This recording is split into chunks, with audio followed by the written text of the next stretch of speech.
క్రీస్తునందు ప్రియమైన Jesus army machine YouTube వీక్షకులందరికీ మన ప్రభువును రక్షకుడునైన యేసుక్రీస్తు నామంలో శుభవందనాలు తెలియజేస్తూ ఉన్నాను.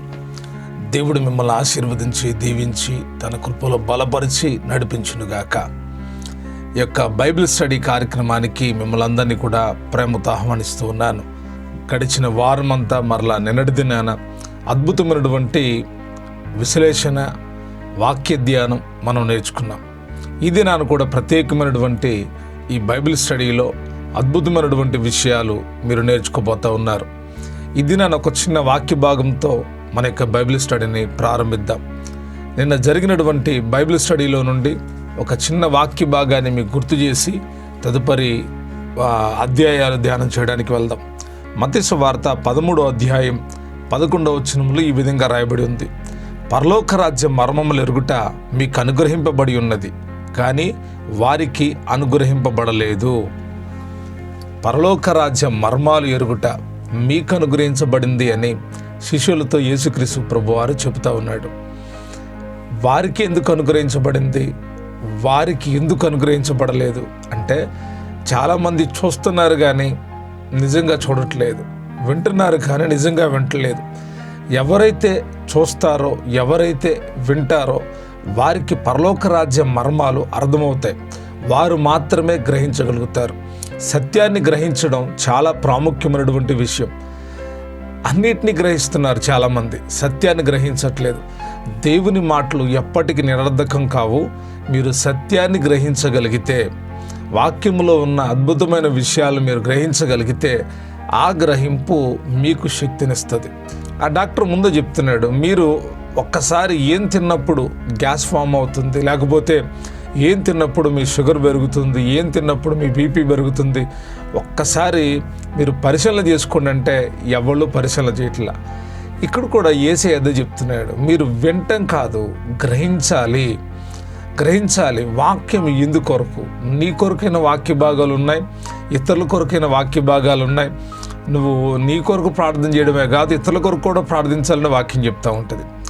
కాబట్టి ఈ పరలోక రాజ్య మర్మాలు ఎరగడం దేవుడు మీకు అనుగ్రహించాడు.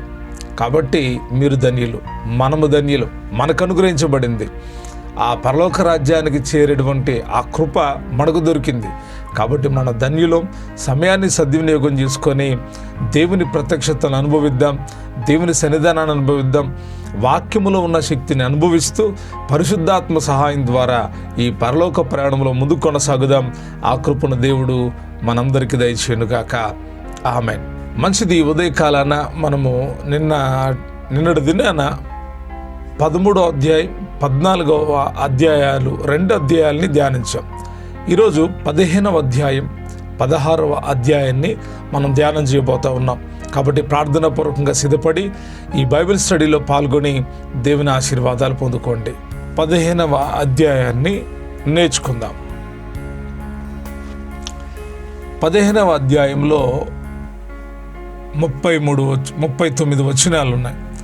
ఈ అధ్యాయంలో 12 భాగాలు, 1 నుండి 20 వరకు ఆచారముల గురించి యేసు బోధ, 2 21 నుండి 28 వరకు కానాను స్త్రీ కుమార్తె స్వస్థత పొందుట, 3వ భాగం 29 నుండి 31 వరకు అనేకులు స్వస్థత పొందుట, 4వ భాగం 32 నుంచి 39 వరకు 7 రొట్టెలు కొన్ని చిన్న చేపలు.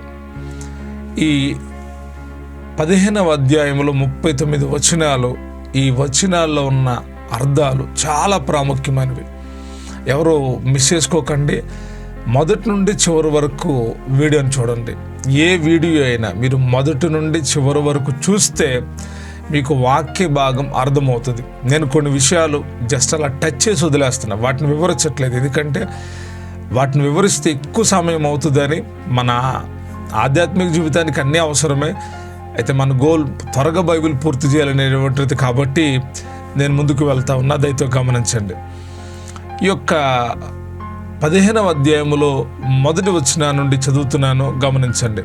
మొట్టమొదటికి 1 నుండి 20 వచనాలు చదివి ఆ తర్వాత ధ్యానం చేద్దాం. మొదటి భాగంలో 1 నుంచి 20 వచనాలు చదువుదాం. ఆ సమయమున యెరూషలేము నుండి శాస్త్రులను పరిసయ్యులను యేసు వద్దకు వచ్చి, నీ శిష్యులు చేతులు కడుగుకొనకుండా భోజనము చేయుచున్నారే, వారందు ఎందు నిమిత్తము పెద్దల పారంపర్యాచారమును అతిక్రమించుచున్నారని అడిగిరి. అందుకైన మీరును మీ పారంపర్యాచారము నిమిత్తమై దేవుని ఆజ్ఞను ఎందుకు అతిక్రమించుచున్నారు? తల్లిదండ్రులను గణపరచమని తండ్రినైను తల్లినైను దూషించువాడు తప్పక మరణం పొందవలని దేవుడు సెలవిచ్చాను. మీరైతే ఒకడు తన తండ్రినైను తల్లినైను చూచి నా వల్ల నీకేది ప్రయోజనమగునో అది దేవార్పితమని చెప్పిన ఎడల అతడు తన తండ్రినైను తల్లినైను కనపరచనక్కరలేదని చెప్పుచున్నారు. మీరు మీ పారంపర్యాచారము నిమిత్తమై దేవుని వాక్యమును నిరర్ధకము చేయుచున్నారు.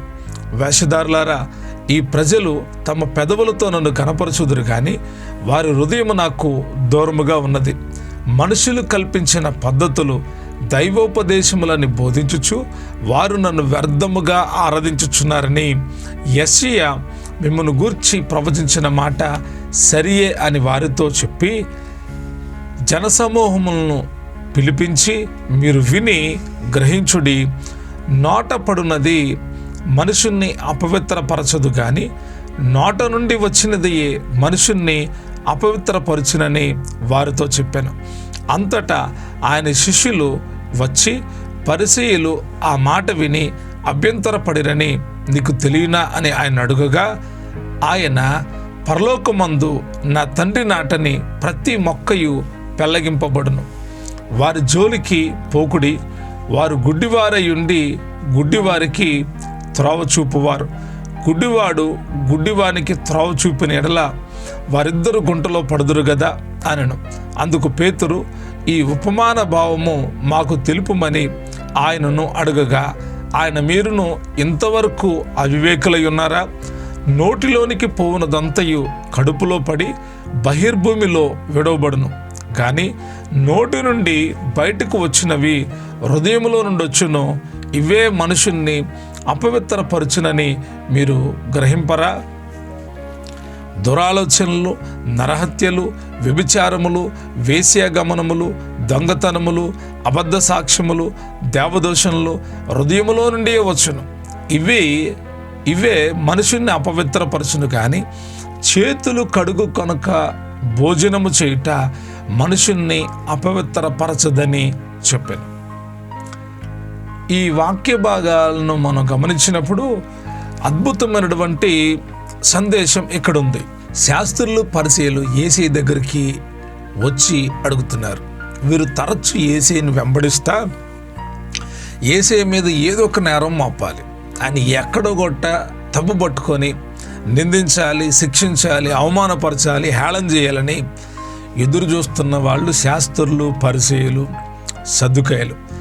వీళ్ళు వచ్చి యేసయ్య దగ్గర ఒక క్వశ్చనింగ్ చేస్తున్నారు. నీ శిష్యులు చేతులు కడుక్కోకుండా ఎందుకు భోజనం చేస్తున్నారు అని అక్కడతో ఆగకుండా వారెందుకు పెద్దల పారంపర్యాచారమును అతిక్రమించుచున్నారు అని అంటే, యేసయ్య అంటాడు కదా, మీరును మీ పారంపర్యాచారము నిమిత్తమే దేవుని ఆజ్ఞను ఎందుకు అతిక్రమించుచున్నారు? వాళ్ళ అతిక్రమాలు వాళ్ళకి తెలియట్లా. యేసయ్య గుర్తు చేస్తున్నాడు. తల్లిదండ్రులు కనపరచమని తండ్రినైను తల్లినైను దూషించువాడు తప్పక మరణం పొందవాలని దేవుడు సెలవిచ్చాడు. పాత నిబంధన గ్రంథంలో రాయబడి ఉంది. తల్లిదండ్రులను దూషించే వాళ్ళకి మరణశిక్ష. దేవుని ఆజ్ఞ ఏంటంటే తల్లిని తండ్రిని సన్మానించాలి. కానీ మీరేం చేస్తున్నారు? మీరైతే ఒకడు తన తండ్రిని తల్లిని చూచి నా వల్ల నీకేది ప్రయోజనమగునో అది దేవార్పితమని చెప్పిన ఎడలా అతడు తన తల్లినైను తండ్రినైను గణపరచనక్కరలేదని చెబుతున్నారు. వీళ్ళేం చెప్తున్నారంట? వీళ్ళు వచ్చి క్వశ్చన్ చేస్తారు, మంచిదే. వీళ్ళకి వేసి అన్నాడు, తల్లిదండ్రుల్ని గణపరచమని. తల్లిదండ్రులు గణపరచపోతే ఒకవేళ వాళ్ళకి ఎదురు తిరిగితే వాళ్ళని దూషిస్తే వాళ్ళకి మరణశిక్ష అని ధర్మశాస్త్రం చెప్పింది కదా. మీరు దాన్ని పక్కన పెట్టి తల్లినైనా తండ్రినైనా చూసి నీకేది ప్రయోజనం, దేవార్పితం, దేవునికి సమర్పించాం మిమ్మల్ని అని చెప్పి ఇక తల్లిదండ్రులు గణపరచనక్కర్లేదని చెప్తున్నారుగా మీరు. మరి ఇది ఎంత భయంకరం! మీరు మీ పారంపర్యాచారం నిమిత్తము దేవుని వాక్యము నిర్ధకం చేస్తున్నారు. మీ పారంపర్యాచారం నిమిత్తం చాలామంది నేటి కాలంలో ఇటువంటి పెద్దలు ఉన్నారు. చాలా సంఘాల్లో పెద్దలు అని చెప్పేసి కొందరు పెద్దల్ని నియమిస్తారు. వారు సంఘ బాధ్యతలు చూస్తారని వారిని నియమిస్తారు. వారు ఏం చేస్తారు అంటే, సేవకుడు ఒక క్రమాన్ని చెప్తే వీళ్ళు ఇంకొక క్రమాన్ని ప్రవేశపెడతారు. దేవుని వాక్యానుసారమైనటువంటి ఒక క్రమాన్ని సేవకుడు నేర్పిస్తే వీరు ఇంకొక మార్గాన్ని చూపిస్తారు. వీరి గురించి ఇంకా లోతుగా మనం ధ్యానం చేద్దాం. ఇక్కడ యేసు ఏమన్నాడంటే, మీరు మీ పారంపర్యాచారం, పెద్దల పారంపర్యాచారం చెప్పిన వాళ్ళు చేతులు కడుక్కోవట్లా. నిజమే, చేతులు కడుక్కోకుండానే వాళ్ళు భోజనం చేస్తున్నారు, ఓకే. కానీ మీరు మాత్రం ఏం చేస్తున్నారు తెలుసా? మీ పారంపర్యాచార నిమిత్తం దేవుని వాక్యాన్ని ఎందుకు నిరర్ధకం చేస్తున్నారు? ఈరోజు కూడా చాలామంది వారి ఆశలకి దేవుని వాక్యాన్ని అంటగట్టి ఇది దేవుడు చెప్తున్నాడు చేయండి అని చెప్తున్నారు. ఇది దేవుడు చెప్తున్నాడు చేయండి అని చెప్తున్నారు. వారి ఆచారాలు అదేమంటారు, మేము చిన్నప్పటి నుంచి ఇక్కడే పెరిగామండి, ఇక్కడే పెరిగాం, మీకు ఇదే మా ఆచారం. మా ఆచారం ఏంటంటే మా ఆచారాన్ని మార్చం, మేము ఎవడొచ్చినా మార్చం. ఎవరన్నా పాస్టర్గారులు వస్తే వాక్యం చెప్పి బోధించి పోవాల్సిందే. అంతేగాని ఇక్కడ మాకు ఒక కమ్యూనిటీ ఉంది, మాకు ఒక పద్ధతి ఉంది, మాకు భోజనాలు వండుకోవడం మా పద్ధతి, ఇతరులను పిలుచుకొని విందులు చేసుకోవడం మా పద్ధతి, ఏలం పాటలు పెట్టుకోవడం మా పద్ధతి, ఇక్కడ వ్యాపారం చేసుకోవడం మా పద్ధతి, మా ఇష్టం వచ్చిన వాళ్ళు పాడతాం, మా ఇష్టం వచ్చిన వాళ్ళతో ఆరాధన చేయించుకుంటాం, మా ఇష్టం వచ్చిన వాళ్ళు మాత్రమే ఇక్కడ నిలబడతారు, ఇది మా పద్ధతి, మా ఆచారం ఇది, మాకు మా పితరులు అలా నేర్పించారు. యేసే అంటాడు, పితృపారంపర్య ఆచారాల వల్ల, పెద్దల ఆచారాల వల్ల దేవుని వాక్యం నిరర్ధకమవుతుంది. దేవుని వాక్యం నిరర్ధకమవుతుంది. ఈరోజు కూడా చాలా చోట్ల దేవుని వాక్యాన్ని పక్కన పెట్టేసేసి వారు ఏం చేస్తున్నారో తెలుసా? మనుషులు కల్పించిన పద్ధతుల్ని దైవోపదేశములను బోధిస్తున్నారు. ఒకటి బోధకులు, ఈ బోధకులు బోధించడం మూలానే చాలామంది పాడైపోతున్నారు. ఈ పెద్దల వల్లనే చాలామంది పాడైపోతున్నారు. ఇప్పుడు యేసే మీద నేరం మోపాలి, వీళ్ళు పెద్దల ఆచారం పాటించట్లేదు. ఎంత నేరం? చాలామంది నేరం మోపేటప్పుడు ఎట్టగా చెప్తారు, వాళ్ళు పెద్దోళ్ళు చిన్నోళ్ళు ఉన్నారనుకోండి, ఈ చిన్నోళ్ళ మీద నేరం మోపాలని, మేము పెద్దోళ్ళం, వాళ్ళు మా మాట వింటలేదు, మేము వయసు వచ్చిన వాళ్ళు, మాకు తెలియదా వాళ్ళు చిన్నప్పటి నుంచి ఎలాగున్నారో, వాళ్ళ భక్తి మాకు తెలియదా, వాళ్ళు మాకు తెలియదా, మేము పెద్దోళ్ళం అంటారు. ఒక గంటసేపు ప్రార్థన చేయండి ఆకుండా అంటే వీళ్ళు చేయరు. పరిశుద్ధాత్మ పొందుకున్నప్పుడు ఏం జరుగుద్దంటే వీళ్ళకి తెలియదు. పోనీ ప్రార్థన చేసి ఆమెనని చెప్తారంటే ఆమెను రాదు కొంతమంది పెద్దలకి. ఒక పెద్దని ప్రార్థన చేయమనంటే భోజనానికి ప్రార్థన చేయండి అన్న, చేయమంటే ఈ యాగ్దం కొట్టుడు బైబిల్లో ఉన్న వాక్యాలన్నీ ఎత్తేసి ఏది నోటుకొత్తది ప్రార్థన.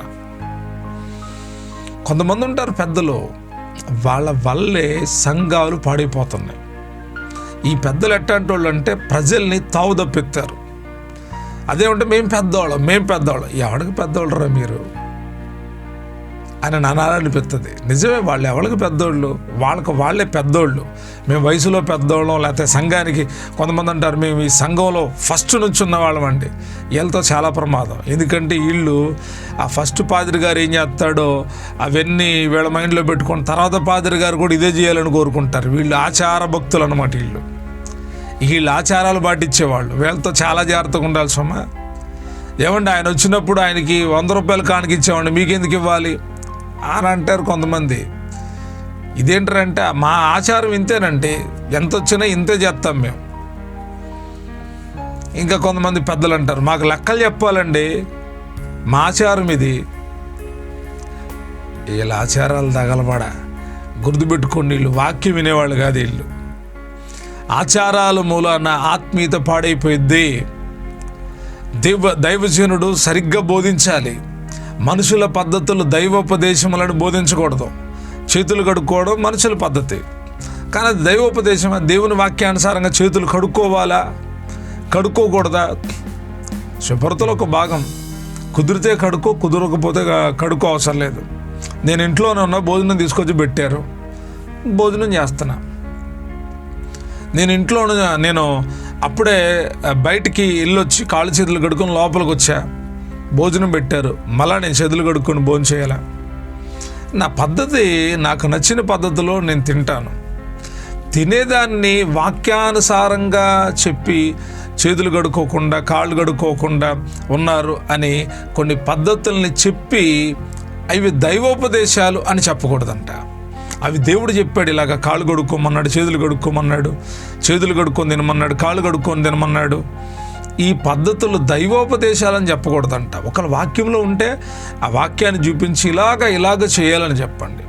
కానీ మీరు పూర్తిగా తల్లిదండ్రులనే కనపరచనక్కర్లేదని చెప్తున్నారే అని చెప్పి వారిని హెచ్చరిస్తూ ఉన్నాడు. అంత మాత్రమే కాదు, వారితో అంటున్నాడు, వేషధారులారా అన్నాడు. ఎవరైనా మీకు పెద్దోళ్ళు అనిపిస్తే అంటే వాళ్ళకి వాక్యం తెలియాలి, ప్రార్థనా జీవితం తెలియాలి, పరిశుద్ధమైన జీవితం ఉండాలి, సాక్ష్యం ఉండాలి, మంచి సాక్ష్యం ఉండాలి, వాళ్ళు దేవుని సేవకులకి విధేయులై ఉండాలి. వాళ్ళే పెద్దోళ్ళు. వాళ్ళు వయసులో ఎంత పెద్దోళ్ళైనా మేము పెద్దోళ్ళం, మాకు ఆ బొడ్డోడు చెప్పేది ఏంటి, ఆ దైవజనుడు చాలా చిన్నోడు మాకంటే అనే వాళ్ళు ఎవళ్ళే అంటే నేను అంటున్న వేషధారులు వీళ్ళు. ఏసే వీళ్ళన్నాడు, వేషధారులారా, వేషధారులారా. యెషయా ప్రవక్త చెప్పిన ప్రవచనం ఇక్కడ గుర్తు చేస్తాడు, వేషధారులారా. ఎవరు ఈ వేషధారులు? మా చిన్నప్పుడు డ్రామాలు వేసేవాళ్ళు, ఒక్కొక్కడికి ఒక్కొక్క వేషం ఉండేది. ఒకడు హీరో, ఇంకొక హీరో, తర్వాత విలను, తర్వాత కామెడియన్స్, ఇంకెవడెవడో రౌడీలు, ఇంకెవడెవడో ఉండేవాళ్ళు. వాళ్ళ పాత్రలు వచ్చేటప్పటికి అన్ని పాత్రలు ఒకళ్ళే చేయరు. వాళ్ళ పాత్రలు వచ్చేటప్పటికి ఒక్కొక్కడు ఒక్కొక్క వేషం వేసుకొని వచ్చి అక్కడ ప్రత్యక్షం అవుతారు. సమయాన్ని బట్టి వేషం, మళ్ళీ పాటలో వేషాలు. వేషం అంటే ఒకటి కాదు, మారిపోతూ ఉంటుంది. దేవుని వాక్యం మారదు, ఆయన భక్తి మారదు. వీళ్ళంట వేషధారులు అయిపోయారు. వీళ్ళు ఏం చూస్తున్నారంటే పైన చూస్తున్నారు. చాలామందికి పైనే కావాలి, పై భక్తే కావాలి. పైభక్తి వేషం, బైబిల్ పట్టుకోవడం ఒక వేషం, పాటలు పాడడం ఒక వేషం. ఇది అయిపోగాల మళ్ళీ లోకంలో పడి తిరుగుతారు వీళ్ళు. అందరి గురించి చెప్పట్లేదండి, భక్తి పరులు ఉన్నారు. వారి వల్ల ఈరోజు చాలామంది కాపాడబడుతున్నారు, చాలామంది సేవ్ అవుతున్నారు. వాళ్ళు భక్తి చేయడం మూలాన దేవుడి కృప ఉంటుంది. ఈ వేషధారులు ఉన్నారు చూసారా, వీళ్ళ వల్ల సంఘాలు పాడైపోతున్నాయి, ఆత్మీయులు పాడైపోతున్నారు, పరిశుద్ధులు పాడైపోతున్నారు.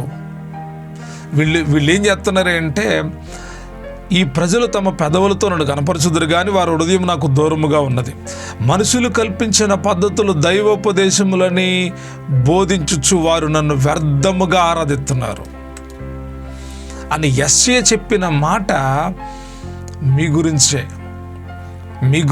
అని యెషయా చెప్తున్నాడు. ఈ కడవరి దినాల్లో కూడా ఈ ప్రజలు ఉన్నారు. ఎలాగున్నారంటే, పెదవులతో నన్ను కనపరుచుచున్నారు కానీ హృదయము దూరముగా ఉన్నది. పెదవులతో కనబడుతున్నారంట కానీ హృదయం ఎలాగుంది? దూరంగా ఉంది. ఈరోజు చాలామంది భక్తి వేషం వేసుకొని పెదాలతో కనబడుతున్నారు. అబ్బా ఎంత చక్కగా పాడతారో, ఎంత బాగా స్తుతిస్తారో, ఎంత బాగా కనబరుస్తారో, కానీ యేసు అన్నాడు వారి హృదయం నాకు దూరంగా ఉన్నదని యెషయా ఎప్పుడో చెప్పాడు ప్రవచనంలో. దానికి సంబంధించిన వాళ్ళు మీరే అన్నాడు. తర్వాత అన్నాడు మనుషులు కల్పించిన పద్ధతులు.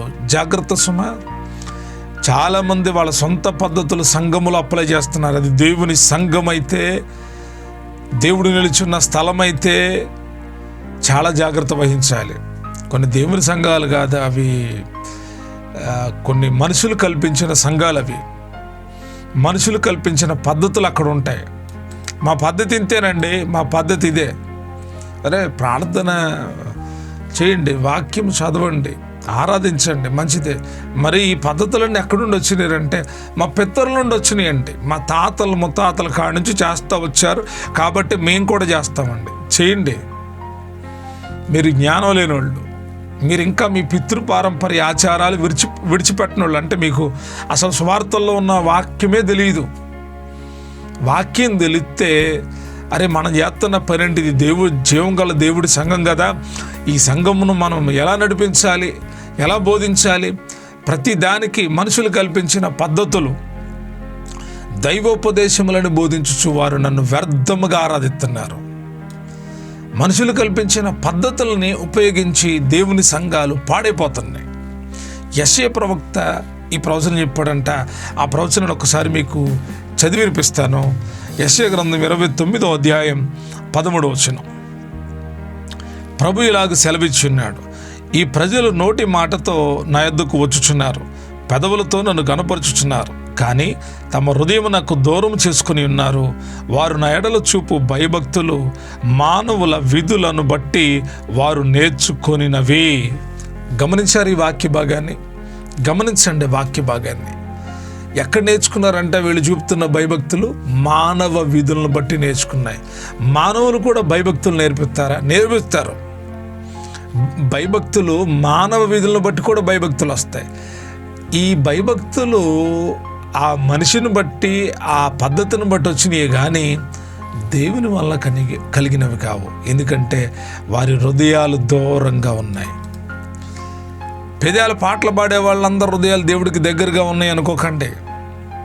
స్తుతించే వాళ్ళ హృదయాలన్నీ దేవుడికి దగ్గరగా ఉన్నాయి అనుకోకండి. ఎందుకంటే చాలామంది మనుషులు కల్పించిన పద్ధతులను పాటిస్తూ వ్యర్థంగా ఆరాధిస్తున్నారు. మనుషులు కల్పించిన పద్ధతులను బోధించి ఇవే దైవోపదేశాలని చెప్తున్నారంట. యేసయ్య అన్నాడు, జనసమూహాలను పిలిచి అన్నాడు, మీరు విని గ్రహించండి. ఈరోజు కూడా నేను చెప్తున్నా, మీరు విని గ్రహించండి. మీరు వింటున్నారా? గ్రహించండి. జాగ్రత్త సుమా. మీరు గ్రహించకపోతే పెద్దల పారంపర్య ఆచారాలు, మనుషుల పద్ధతుల వలన మీ ఆధ్యాత్మిక జీవితాలు పాడైపోతాయి, నాశనం అయిపోతాయి. ఈరోజు చాలా సంఘాలు ఇటువంటి వాళ్ళ మూలానే పాడైపోతున్నాయి. యేసు చెప్తున్నాడు, మీరు విని గ్రహించండి. నోట పడున్నది మనుషుణ్ణి అపవిత్రపరచదు, కానీ నోట నుండి వచ్చినది ఏ మనుషుణ్ణి అపవిత్రపరచునని వారితో చెప్పాను. ఒక అర్థవంతమైనటువంటి విషయాన్ని యేసయ్య జనసమూహాలకి, శాస్త్రులకి, పరిశీలకి చెప్తున్నాడు. నోట పడునది మనుషుల్ని అపవిత్రపరచదు, కానీ నోట నుండి వచ్చినదయే అపవిత్రపరచును. ఇదేంటి? నోట్లోకి వెళ్ళేది మనిషిని అపవిత్రపరచదంట, నోట నుండి బయటకు వచ్చేది మనిషిని అపవిత్రపరచుద్దంట. నేను ఒక విషయాన్ని విన్నాను, అంటే ఈ వాక్యానికి అనుగుణంగా ఉండదు, కానీ ఒక చిన్న క్లుప్త ఒక ఆలోచన కోసం ఈ మాట చెప్తున్నాను. ఒక ఆయన అన్నాడు, ఏమంటే సిగరెట్ తాగేవాడి కంటే ఆ పొగ పీల్చేవాడికి ఎక్కువ ప్రమాదం అండి అన్నాడు. పీల్చేవాడికంటే సిగరెట్ వాడు ముందర పీలుస్తారంట, పీల్చి లోపలికి తీసుకుంటారంట, ఆ దమ్ము లోపలికి తీసుకొని పొగను బయటకు వదులుతారంట. మరి అది ఎలా జరుగుద్దో నాకు తెలియదు. ఆ పొగ పీలిస్తే సిగరెట్ పొగ వస్తుంది. అప్పుడప్పుడు ట్రైన్లోకి వెళ్ళేటప్పుడు సిగరెట్లు కాలుతారు, ఒక రోడ్డు మీదే కూట్లు కాడ ఎక్కడ పడితే అక్కడ. వాళ్ళకి తెలియని విషయం ఏంటంటే వాళ్ళకి జరిగే నష్టం తక్కువ, అది పీల్చేవాడికి జరిగే నష్టం ఎక్కువ అంట. ఇక్కడ ఏంటి అంటే నోటకి వెళ్ళేది అపవిత్రం కాదు, అసలే నోట్లోకి వెళ్ళేది అపవిత్రం కాదంట, నోట నుండి బయటకు వచ్చేది అపవిత్రం అంట. అంటే చాలామంది ఈ వాక్యం చదవంగానే తినేదేం అపవిత్రం కాదు, బయటకు వచ్చేది అపవిత్రం. అది బయటకు వచ్చేది వేరు కదా, అది బహిర్భూమిలోకి వెళ్తుంది, దాని త్రోవ వేరు. కానీ ఇక్కడ వేసే అంటాడు, నోట్లోకి వెళ్ళేది నోటి నుండి బయటకు వచ్చేది. నోట్లోకి వెళ్ళేది మనిషిని అపవిత్రపరచదంట, నోటి నుండి బయటకు వచ్చేది. ఈ మర్మం గురించి యేసయ్య చెప్తున్నాడు, విందాం. అంతటా ఆయన శిష్యులు వచ్చి, పరిసయ్యులు ఆ మాట విని అభ్యంతరపడి నీకు తెలియనా అని ఆయన అడుగగా, ఏ మాట? ఒకటేమో నువ్వు తల్లిదండ్రులు కనపరచొద్దని చెప్పావు, తర్వాత ఏమన్నావు? నోట పడున్నది మనిషిని అపవిత్రపరచదు, కానీ నోటి నుండి వచ్చినది మనిషిని అపవిత్రపరచునని చెప్పావు కదా. ఆ మాట విని వాళ్ళు అభ్యంతరపడ్డారు. ఆయన అలా చెప్పకూడదు, ఏంటి అలా చెప్పాడు, ఈ మాట ఎక్కడది అని చెప్పేసి వాళ్ళు అభ్యంతరం పడ్డారని నీకు తెలుసయ్యా అని యేసయ్యని అడిగితే, అప్పుడు యేసయ్య అంటున్నాడు, పరలోకమందు నా తండ్రిని నాటని ప్రతి మొక్క పెళ్ళగింపబడును. ప్రతి మొక్క పెళ్ళగింపబడుతుంది. నా తండ్రి నాటని ప్రతి మొక్క పెళ్ళగింపబడదని వాళ్ళకి చెబుతా యేసయ్య వాళ్ళకి చెప్తున్నాడు, మీరు వాళ్ళ జోలికి పోవద్దు, వాళ్ళ జోలికి పోవద్దు. వాళ్ళు ఎవరో తెలుసా? వారు గుడ్డివారయ్యుండి గుడ్డివారికి త్రోవ చూపువారు. యేసయ్య చెప్పాడు, వాళ్ళని ఆయన నాటలేదు, ఆయన నాటిన వాళ్ళని ఎవరు పిగిలించలేరు. అదే చెప్పింది యేసయ్య, పరలోకమందు నా తండ్రి నాటని ప్రతి మొక్కయు పెళ్ళగింపబడు. మరి దేవుడు నాటినప్పుడు ఎవరు నాటినట్టు? సైతాన్ నాటినట్టు అంతే, ఇంకెవరు నాటరు. ఒకటి దేవుడన్నా నాటాలి, రెండోది సైతానన్నా నాటాలి. గత వీడియోలో మనం గమనిస్తే గోధుమల మధ్యలో గురుగులు నాటబడ్డాయి. ఎక్కడ? గోధుమల మధ్యలో. వాళ్ళు వచ్చన్నారు, అయ్యా మన గోధుమలు కదా నాటింది, గురుగులు ఎక్కడి నుండి వచ్చినాయి అంటే ఇది శత్రువు చేసిన పని. మీరు నిద్రపోతూ ఉన్నారు, అపవాది వచ్చి గోధుమల మధ్యలో గురుగులు నాటిపోయాడు. వేసి ఇప్పుడు ఆ గురుగుల గురించే చెప్తున్నాడు. పరలోకమందున నా తండ్రి నాటని ప్రతి మొక్క పెళ్ళగింపబడును అని. వారి జోలికి వెళ్ళొద్దు, వాళ్ళ జోలి తీయొద్దు. అసలు మీరు ఎట్టంటే వాళ్ళ జోలికి అసలు వెళ్ళకూడదు. వాళ్ళకి ఎంత దూరంగా ఉంటే అంత మంచిది. వీళ్ళు మనుషుల పద్ధతులు పాటించేవాళ్ళు, పాటించడమే కాదు ఇవి దైవోపదేశాలని చెప్పేవాళ్ళు, సంఘాలను పాడు చేసేవాళ్ళు, వీళ్ళు సమాజాన్ని భ్రష్టు పట్టించేవాళ్ళు. ఇక ఆచారాల ముసుగులో వాళ్ళ యొక్క కోరికలు వాంఛలు తీర్చుకునేవాళ్ళు. యేసయ్య వాళ్ళని ఏమన్నాడంటే, వారు గుడ్డోళ్ళు, గుడ్డోళ్ళతో మీకెందుకు, గుడ్డోళ్ళు జోలు పోకమాకండి. ఎందుకనంటే గుడ్డివాడు గుడ్డివానికి త్రోవ చూపుని ఎడల వారిద్దరు గుంటలో పడుదురు కదా. ఆ గుడ్డోళ్ళతో మీరు వెళ్తే మీరు కూడా గుడ్డోళ్ళే. గుడ్డోడు రా పరలోకం ఇదే అని తీసుకెళ్తే ఎదర గుంట ఉంటుందో కంప ఉంటుందో తెలియదు, నువ్వు కూడా గుడ్డికి వెళ్ళిపోతావు, ఇలా గుంటలో పడతావు. యేసయ్య అన్నాడు, వారిద్దరు గుంటలో పడతారు. గుడ్డోళ్ళతో జాగ్రత్త. ఈ వాక్య భాగంలో వేషధారులతో జాగ్రత్త. ఆ వేషధారులు ఎవళ్ళంట? గుడ్డోళ్ళు. ఈ గుడ్డోళ్ళతో జాగ్రత్తగా ఉండండి. ఈ గుడ్డోళ్ళ వల్ల సమాజం పాడైపోయింది. ఒక గుడ్డోడు దిగితే చాలు, ఆ గుడ్డోడు అమ్మట ఇంకా గుడ్డోళ్ళు ఉంటారు. వాడు గుడ్డోడని తెలియక వీళ్ళు ఎంటబడి వెళ్తారు, మొత్తం వెళ్ళి గోతులో పడతారు. ప్రభువాడు చెప్తున్నాను, ఈ వాక్య భాగంలో ఉన్న చాలా లోతైన విషయం. గుడ్డివాడికి త్రోవ చూపిన ఎడల వారిద్దరు గుంటులో పడుదురు కదా. ఎక్కడ పడతారంట? గుంటలో పడతారు కదా. వీళ్ళెవళ్ళయ్య అంటే గుడ్డోళ్ళు, దారి చూపించే గుడ్డోళ్ళు అంట. దారి చూపిస్తున్నారండి వీళ్ళు. గుడ్డివాడికి త్రోవ చూపిన ఎడల, గుడ్డోడికి దారి తెలియదు. ఆ గుడ్డోడి దారి చూపిస్తే ఆ దారిలో ఇంకొకటి వెళ్ళాడంట, వారిద్దరు కలిసి గుంటలో పడ్డారంట. చాలా జాగ్రత్త వహించాలి. యేసయ్య శిష్యులకు చెప్తున్న మాట, వాళ్ళు అభ్యంతర పడితే పడ్డారు, కానీ పరలోక రాజ్యంలో నా తండ్రిని నాటని ప్రతి మొక్క పల్లగింపబడుతుంది, పెరిగిపోయబడుతుంది. మీరు వాళ్ళ జోలికి పోవద్దు, వాళ్ళ జోలికి అసలు వెళ్ళొద్దు. వాళ్ళు డేంజరస్ గాళ్ళు. ఎంత డేంజరస్ అంటే వాళ్ళు గుడ్డివాళ్ళు. వీళ్ళు గుడ్డోళ్ళు అయ్యుండి గుడ్డి వారికి త్రోవ చూపుతున్నారు. మాకు తెలియదు బాబు, మమ్మల్ని నడిపించనంటే ఈ గుడ్డివారికి ఇక్కడేం గుడ్డివాడికి అని ఉంది, పైన యేసయ్య అంటాడు గుడ్డివారికి త్రోవ చూపువారు. ప్రభు దగ్గరికి వచ్చేవాళ్ళు ఎలాంటి వాళ్ళు అంటే ప్రభు మాటలు నేర్చుకోవాలని వస్తారు, వాళ్ళ అంధత్వాన్ని పోగొట్టుకోవాలని, మనోనేత్రాలు వెలిగించుకోవాలని వస్తారు. అక్కడ ఒక గుడ్డోడు ఉండి ఆ గుడ్డోడు ఈ గుడ్డోళ్ళని నడిపిస్తే ఎలాగుంటుందంటే వాళ్ళందరూ కలిసి గుంటలో పడతారు. యేసయ్య చెప్పాడు, జాగ్రత్త, వాళ్ళ జోలికి పోవద్దు. మీలో ఎవరైనా గుడ్డోళ్ళ జోలికి పోమాకండి. వీళ్ళకి తెలియదు, ఆ గుడ్డోడికి చెప్పిన ఏండో, ఎందుకంటే గుడ్డోడు కనపడినోడు అని తెలుస్తుంది కదా. మళ్ళా జోలికి మీరెందుకు వెళ్తారు? పరలోక రాజ్య మర్మములు ఎరుగుంటే మీకు అనుగ్రహించబడింది. మనోనేత్రాలు వెలిగించబడిన వాళ్ళు గుడ్డోళ్ళతో వెళ్ళరు, గొంతు పెట్టుకోండి.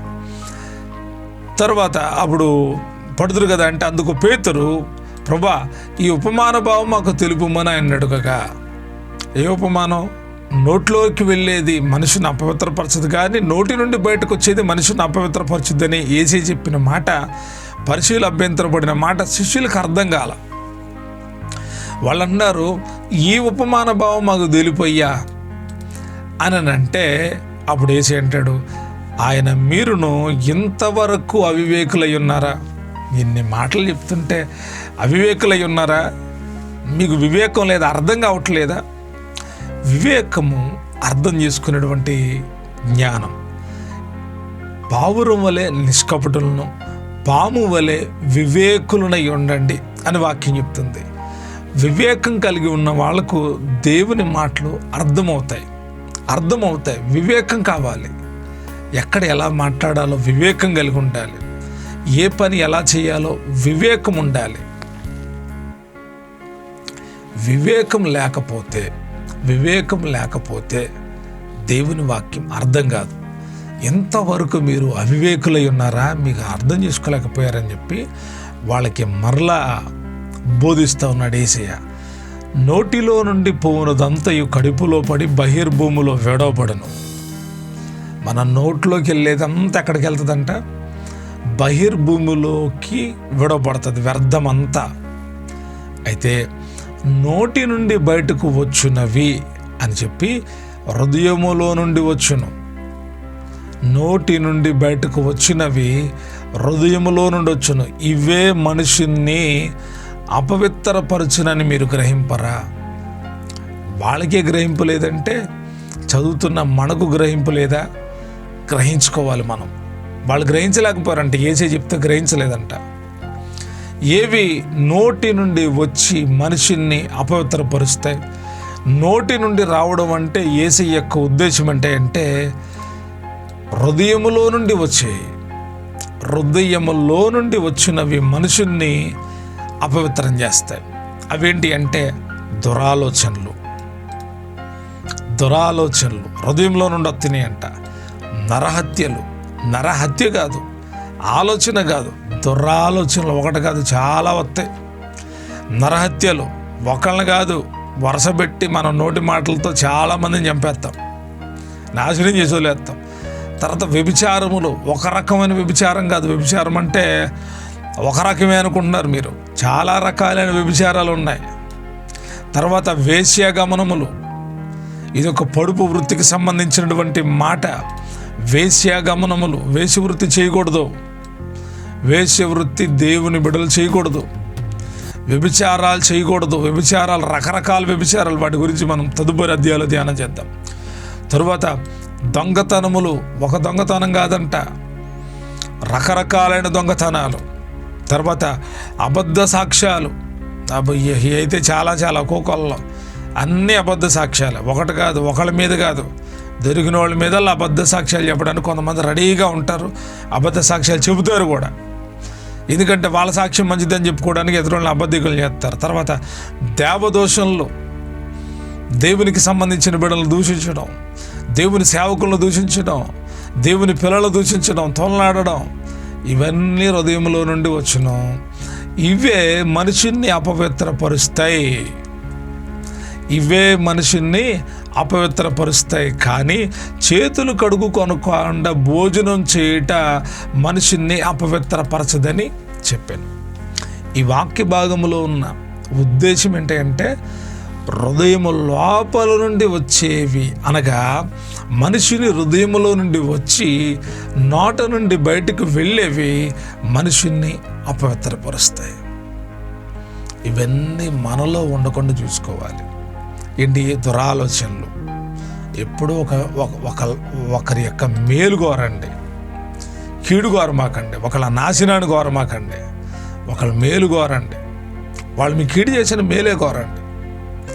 వాళ్ళు కీడు చేశారు ఓకే, కానీ మీరు మేలు చేయండి. ఎవరిని మీ నోటి మాటతో హత్య చేయమాకండి, చంపేమాకండి. నోటి మాటతో చంపమాకండి, జాగ్రత్తగా ఉండాలి. నరహత్యలు అంటే బాహ్యంగా చంపడమే కాదు, నోటితో కూడా చంపడం నరహత్య. ఒక మనిషిని చంపే హక్కు మనకు లేదు.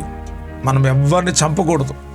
ఒకవేళ తెలియని కాలంలో చేశారేమో, ఎవరిని చంపకండి, మీ మాటలతో అసలు చంపకండి.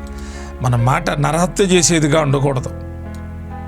తర్వాత వ్యభిచారములు, వేశ్య గమనములు, ఇవి మనకు మంచివిగా క్రమం కలిగి నడుచుకోవాలి. దొంగతనములు, ఇవి కూడా మంచివిగా. అబద్ధ సాక్ష్యాలు అసలు మంచివిగా. ఎవరి మీద అబద్ధ సాక్ష్యం చెప్పకండి. మీరు చూడకుండా, మీరు వినకుండా ఉన్నదాన్ని ఎప్పుడు నమ్మకండి, ఏది చెప్పకండి. తర్వాత దేవదోషములు, ఇది చాలా ప్రాముఖ్యమైనది. మీ నోటితో దేవుని పిల్లలను దూషించకండి. అది మీకు అపవిత్రతని తీసుకొస్తుంది. అపవిత్రులు దేవుని రాజ్యంలోకి చేరరు. హృదయం నుండి వస్తాయి అంటే అన్నీ, వీటి విషయంలో జాగ్రత్త వహిస్తే పవిత్రత కలిగి ఉంటాం. తరువాత భాగం, యేసు అక్కడి నుండి బయలుదేరి తూరు సీదోన్ల ప్రాంతములకు వెళ్ళగా, ఇదిగో ఆ ప్రాంతముల నుండి కానాను స్త్రీ ఒకటి వచ్చి, ప్రభువా, దావీదు కుమారుడా, నన్ను కరుణింపుము, నా కుమార్తె దెయ్యము పట్టి బహు బాధపడుచున్నదని కేకలు వేశాను. అందుకని ఆమెతో ఒక్క మాట ఎన్నో చెప్పలేదు. అప్పుడు ఆయన శిష్యులు వచ్చి, ఈమె మన వెంబడి వచ్చి కేకలు వేయుచున్నది గనుక ఏమని పంపివేయమని ఆయన వేడుకొనగా, ఆయన ఇశ్రాయేలు ఇంటి వారైన నశించిన గొర్రెల యొద్దకే కానీ మరి ఎవరి యొద్దకును నేను పంపబడలేదని. ఆయనను ఆమె వచ్చి ఆయనకు మొక్కి, ప్రభువా, నాకు సహాయం చేయమని అడిగాను. అందుకైన పిల్లల రొట్టె తీసుకొని కుక్క పిల్లలకు వేయుట యుక్తము కాదని చెప్పగా, ఆమె నిజమే ప్రభువా, కుక్క పిల్లలు కూడా తమ యజమానుల బల మీద నుండి పడు మొక్కలు తిన్ను కదా అని చెప్పాను. అందుకు యేసు, అమ్మా, నీ విశ్వాసము గొప్పది, నీవు కోరినట్టే నీకు అవునుగా కానీ ఆమెతో చెప్పాను. ఆ గడియలోనే ఆమె కుమార్తె స్వస్థత నొందెను. ఇక్కడ కానాను స్త్రీ ఒకటి తూరు సీదోను ప్రాంతములకు వెళ్ళగా, ఆ ప్రాంతముల నుండి కానాను స్త్రీ ఒక ఆమె వచ్చి యేసయ్య దగ్గర ప్రాధేయపడుతుంది. ఏమనంట, నా కుమార్తె దెయ్యము పట్టి బహు బాధపడుతుందయ్యా, నా కుమార్తెకి స్వస్థత లేదు. నన్ను దావీదు కుమారుడా, నన్ను కరుణించు, నా కుమార్తెను బాగు చేయమని యేసయ్యను అడుగుతుంటే యేసయ్య ఏమీ మాట్లాడలేదంటండి. ఒక్క మాట ఎన్నో ఆమెతో చెప్పలేదంట. బాగు చేస్తానని చెప్పలా, పొమ్మని చెప్పలా. కానీ మాత్రం ఏం చేస్తుంది తెలుసా, యేసయ్యను వెంబడిస్తానే ఉంది. శిష్యులు వచ్చినారు, అయ్యా ఏమైనా పంపించేద్దాం, గోల్ చేస్తుంది, కేకలేస్తుంది అంటే యేసయ్య అన్నాడు, నశించిన ఇశ్రాయేలు ఇంటి వారైనా నశించిన గొర్రెల యొద్దకే కానీ మరి ఎవరి యొద్దకు నేను పంపబడలేదని. ఈ మాట శిష్యులతో ఆమెతో కూడా చెప్తే, అయినను, ఈ మాట గుర్తుపెట్టుకోండి, అయినను నేను వాళ్ళ కోసం రాలా, నేను వచ్చింది ఇశ్రాయేలులో నశించిపోతున్న వాళ్ళ కోసం, మీకోసం కాదు అన్నట్టు చెప్తే, అయినను విసుక్కోకుండా ఆమె వచ్చి ఆయనకు మొక్కి, ప్రభువా, నాకు సహాయం చేయమని అడిగాను. అప్పుడు కూడా యేసయ్య అంటాడు, ఇదిగో పిల్లల రొట్టె తీసుకొని కుక్క పిల్లలకు వేటి యుక్తం కాదు, నేను వచ్చిన సందర్భం వేరు అని చెప్తే ఆమె అంటది కదా, నిజమే ప్రభువా, ఏడు మంచిది కాదు, యుక్తం కాదు, కానీ కుక్క పిల్లలు కూడా తమ యజమాని బాల మీద నుండి పడు మొక్కలను తిన్ను కదా అని చెప్పంగానే యేసయ్య అంటాడు, అమ్మా అంటే ఈమె వయసులో కొంచెం పెద్ద ఆమె ఉంది, బహుశా కాదు, వయసులో పెద్ద ఆమె. అమ్మా, నీ విశ్వాసం గొప్పది, నీవు కోరినట్టే నీకు అవునుగా కానీ ఆమెతో చెప్పాను. ఆ గడియలోనే ఆమె కుమార్తె స్వస్థత నొందెను. ఈ భాగంలో మీ విశ్వాసం ఎలా ఉంది? యేసయ్య ఆమె విశ్వాసాన్ని చూసి అంటున్నాడు, నీ విశ్వాసం గొప్పది. విశ్వాసం ఎలా ఉంటుందంటే వెంబడిస్తానే ఉంటుంది, ఆగిపోదు, సాగిపోతూనే ఉంటుంది. శిష్యులు అన్నారు, పంపించేద్దామయ్యా, కేకలేస్తుంది అంటే, వద్దు ఉండండి, మీరేం మాట్లాడకండి, నేను ఇశ్రాయేలులో నశించిన గొర్రెల యొద్దకు వచ్చాను కానీ మరి ఎవరిద్దకు రాలేదు అని ఆమె కూడా చెప్తే, అయినను, ఈ మాట చాలా బాగుంటుంది, అయినను ఆమె వచ్చి సమస్యలు వచ్చినాయని సంఘాన్ని విడిచిపెట్టకూడదు, సేవకుని విడిచిపెట్టకూడదు.